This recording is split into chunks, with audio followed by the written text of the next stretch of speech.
Halo semua, perkenalkan nama saya Paula Oktarani Artika Tobi dengan NIM 24131301. Pada video kali ini, saya akan membahas isu etis tentang dehumanisasi medis, yaitu ketika petugas kesehatan berbicara dengan nada kasar atau tergesa-gesa kepada pasien.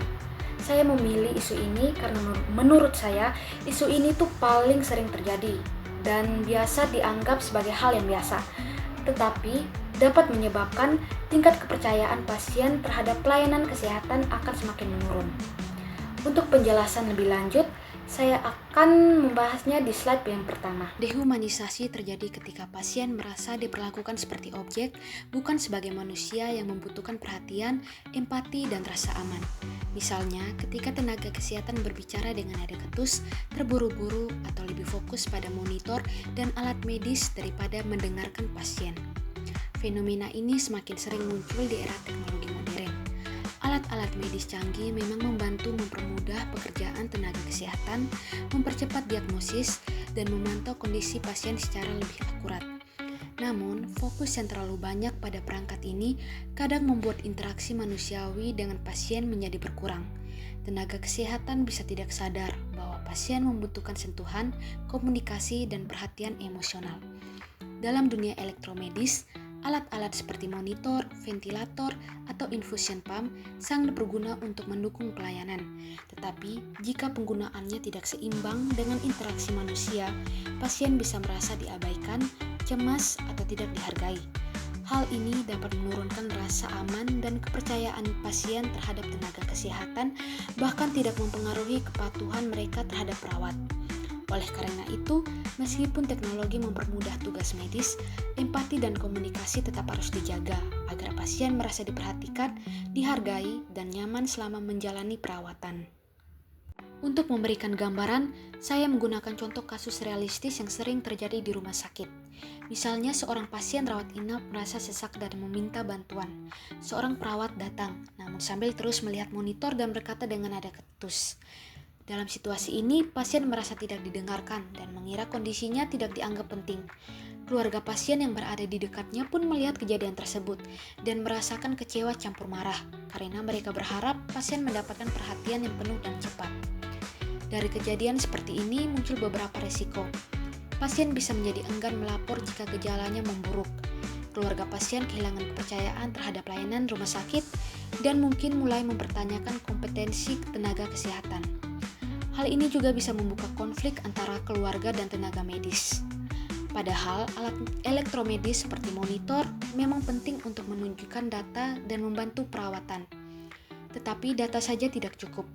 Komunikasi manusiawi tetap sangat penting agar pasien merasa diperhatikan, aman, dan nyaman selama menjalani perawatan. Pada bagian ini, kita melihat dilema etis yang muncul dari kasus tadi. Di satu sisi, tenaga kesehatan harus bekerja cepat karena banyak pasien dan tugas yang menumpuk. Tapi di sisi lain, mereka tetap perlu memperlakukan pasien dengan cara yang manusiawi, memastikan pasien merasa diperhatikan dan dihargai.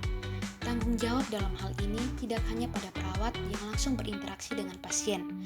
Rumah sakit juga punya peran penting, misalnya dengan memberikan pelatihan komunikasi, menciptakan lingkungan kerja yang mendukung, dan memastikan staf tidak terlalu terbebani. Teknisi elektromedis pun ikut berperan, karena jika peralatan bekerja optimal, tenaga kesehatan bisa fokus pada pasien, bukan masalah teknis. Jika dilema ini tidak ditangani dengan baik, dampaknya bisa cukup besar. Kepercayaan pasien menurun, hubungan antara tenaga kesehatan dan keluarga pasien bisa terganggu, dan kualitas layanan secara keseluruhan ikut menurun. Oleh karena itu, penting bagi semua pihak untuk menyeimbangkan efisiensi kerja dengan komunikasi manusiawi agar pelayanan tetap berkualitas dan empatik. Untuk solusinya yang pertama, pelatihan komunikasi bagi tenaga kesehatan. Pelatihan ini penting agar mereka bisa berinteraksi dengan pasien secara lebih ramah, empatik, dan profesional. Dengan begitu, pasien merasa diperhatikan dan aman. Yang kedua, SOP berbasis empati. Rumah sakit perlu memiliki prosedur yang tidak hanya fokus pada kecepatan atau efisiensi, tetapi juga menekankan bagaimana tenaga kesehatan berkomunikasi dengan pasien. Yang ketiga, optimalisasi peralatan medis. Jika alat-alat seperti monitor, ventilator, dan perangkat lainnya bekerja dengan baik, tenaga kesehatan tidak terlalu terbebani masalah teknis dan bisa fokus pada pasien. Yang keempat, edukasi untuk pasien dan keluarga.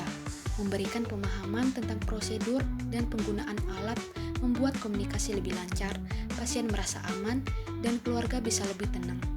Dengan menerapkan keempat langkah ini, secara bersamaan, kualitas pelayanan bisa meningkat, komunikasi menjadi lebih manusiawi, dan resiko pasien merasa diabaikan bisa berkurang.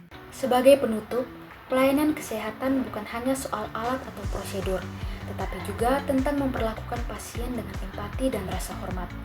Komunikasi yang baik dan kerjasama semua pihak penting agar pasien merasa aman dan nyaman. Teknologi memang membantu, tapi tidak bisa menggantikan sentuhan manusia. Demikian pembahasan saya terkait isu dehumanisasi medis. Terima kasih.